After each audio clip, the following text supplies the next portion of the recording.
Wednesday, May 15th, 2 p.m. Mountain Time, 2019. Guys, in this video, we're going to take a look at some weather systems here in the United States, one out here off the West Coast, and one over the weekend in the Great Plains area that could produce some historic hail, believe it or not. The numbers that I'm seeing right now definitely give it the potential to produce large tornadoes and very large hail. Got some interesting lightning to look at, and I want to talk briefly about the seismographs after the very large 7.5 earthquake yesterday down in the South Pacific near Papua New Guinea. I had a few people send me emails about the seismos and why they looked the way they did, and I want to explain to you why they looked the way they did. Here we're looking at this storm system. It's not necessarily an atmospheric river off of the West Coast. It's just a very large, slow-moving, low-pressure system that is going to bring several inches of rain over the next few days to parts of northern and north central California. Anywhere from 1 inch down around Los Angeles to 8 inches up near Redding, 7 inches in the Redding area. The west coast, the far western coast of Northern California could see even 8 inches of rain. And it has people in the Oroville area a little bit nervous, especially after what happened back in 2017 when the spillway broke unexpectedly, forcing the evacuation of 180,000 people. The reservoir is reaching maximum capacity. It basically has no vacancy. 900's the magic number here, and we are at 889.29. So it's literally inches away from the very, very top, and they're going to have to use the spillway at some point. So I don't know what's going on. I do know I have also received emails from people that live near Oroville Dam that are very concerned. KCRA went out and did a fact check on the situation at Oroville Dam to kind of give people some sense of comfort, with the upcoming rain, the snow melt. There's going to be more water enter a already full Oroville Reservoir. So people are like, okay, where's this water going to go? According to the report from KCRA.com, they are saying that everything right now it looks good. The Department of Water Resources says the spillway is fine. There's no issues with the dam or spillway, other than there's an abundance of water right now and more to come. Claim that the wet winter and melting snowpack will lead to too much water in the reservoir. And they're saying that the reservoir is ready to handle whatever's coming. So that's good news. Another claim was that there was an earthquake that could have disrupted the dam at Oroville. And that too, that is false. There was a seismograph reading. This is a actual seismo at Oroville Dam, California. And you do see activity on the seismo, right? Normally the dam seismograph is pretty calm.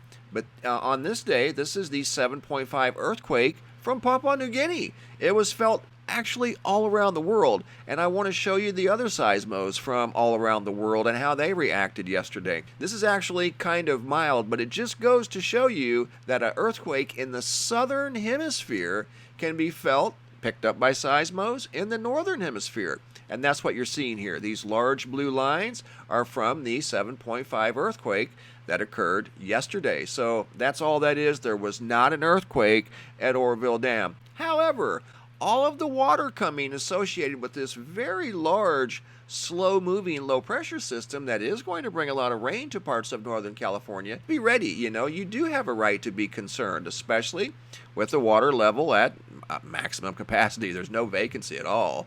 So at some point, they're going to have to open the spillway or do something because 900, like I said, is the magic number, and it's at 889. So the fact check is true. I mean, I agree with that. There was no earthquake. I don't know that the spillway is about to fail again. Nobody thought it was going to fail in 2017, right? And it did. So the thing of it is, just be prepared. Always be prepared anyway, regardless of the situation. Always have yourself prepared. But there is a lot of rain coming. There is snow melting in the Sierra, so there's going to be a lot of water rendezvous down in the valley going into these reservoirs. So just be ready, guys. Up in Idaho, back a couple of days ago, there was a suspected microburst from severe weather that took out power poles, knocked down power lines, and, of course, power outages. And these were severe thunderstorms back on Monday that went through Idaho. And that's kind of rare for Idaho. Look at this, seeing power lines down, power poles down through Idaho. That's not necessarily a common scene. What I wanted to show you guys also, with regard to the large earthquake yesterday, I got multiple emails, not a lot, but I got a few more than I normally get after a large earthquake. And I want to show you what the seismos look like, the seismographs around the world, what they look like before the large earthquake, and what they look like right after the large earthquake. I see this all the time because I watch the seismos all the time, but if you're new to watching the seismographs and have not seen this before after a large earthquake, it would be kind of puzzling. What I wanted to show you is perspective-wise, this earthquake triggered seismo, or not only seismos, but it triggered buoys over 3,000 miles away. That's what you see here.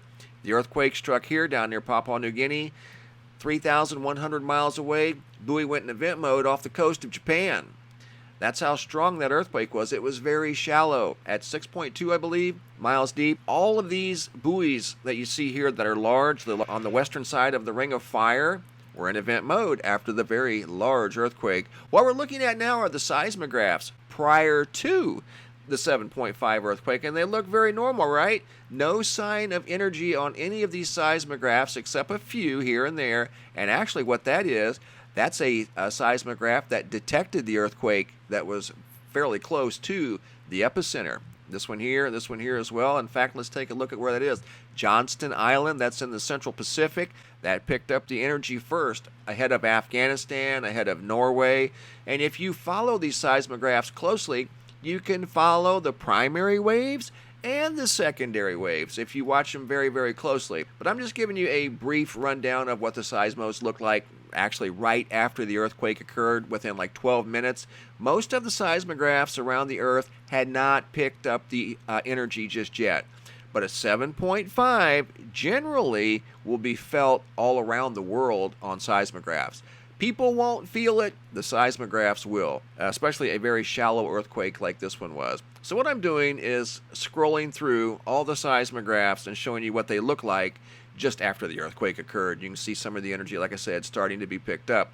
Now we're going to look at, what I'm going to do is refresh the page, because I held off on refreshing the page just to show you guys what it looks like before and after. And this is why the seismographs look black. This is like an hour and a half after the very large earthquake. This happens almost every single time there's an earthquake over 7.2, 7.3 that's shallow. Sometimes you can have an earthquake that's over 7.2, 7.5 that's very deep, that will not register on seismographs around the world. But anytime there's a very shallow, even 7.0 earthquake that's shallow, it's going to be picked up on these seismographs. So that's why they're black, guys. From the very large earthquake that occurred down in Papua New Guinea yesterday, that, like I said, that put buoys along the entire western edge of the Ring of Fire here, you can see, in event mode, 3,000 miles away. So that was a very large, powerful earthquake that was very shallow, that was picked up by seismographs all around the world. That's why they were black. The area that I wanted to talk about with regard to severe weather in the Great Plains this weekend, we've got the big storm out on the west coast that's going to bring large amounts of rainfall to parts of northern and north central California. This weekend, starting on Friday night, major hail and major tornadoes are very probable, not necessarily guaranteed, but I will say this: the atmosphere will have more than enough potential to produce at least somewhere, not this entire area, but somewhere in this area could see record-setting hail and quite possibly very large tornadoes. This is the lifted index, and a very high reading on the lifted index is a -9.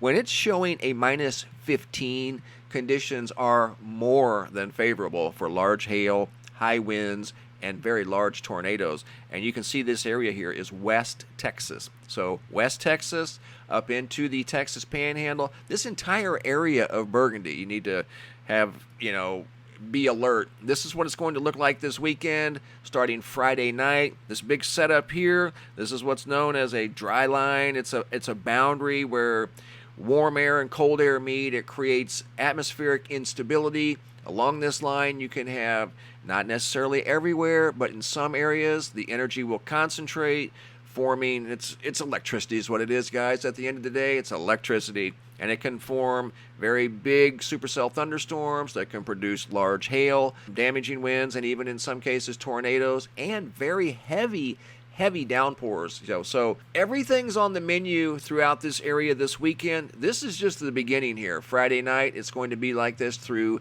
the weekend. Saturday, Sunday, and into Sunday night. So big heads up if you're in this area, guys. You could see some jumbo hail this weekend. Also wanted to show you some more of that unusual lightning. Gentleman sent me this video, and he caught what looks like a tornado. He was filming this storm, and he sent me this clip of that unusual vertical lightning, and you can see in the background what looks like a tornado that's on the ground in this very brief video clip. I'm not exactly sure of the location. Look at that. Bright pink sky, and you can see those vertical panels again, and you can see what looks like a tornado on the ground. Unbelievable. And that was during the nighttime. There's no good time for a tornado, especially at nighttime when you can't see them. But the lightning from that thunderstorm made it visible. And this young lady here from Pasadena, Texas, sent me in a video of some more unusual lightning. Let me turn this down just a little bit. You can hear thunder and the rain and wind in this video. And what she was observing were like horizontal panels instead of vertical, horizontal. And she was describing it as like watching a TV flicker. She was very perplexed at what she was seeing. And living in Texas, you're no stranger to lightning. I mean, there's big storms in Texas every single year. But this was some very powerful lightning. Multicolored, you got your blues, your purples, your bright whites. But she was describing this as some very weird lightning, something that she had never seen before. And it was showing these lines across the sky that were horizontal. And she said it reminded her, like I said, of a TV flickering that was trying to, de-static or whatever. But more unusual lightning, and this batch here was spotted in Pasadena, Texas, and it was within the last week and a half in the month of May. There you just saw it right there, crystal clear line across the sky right there.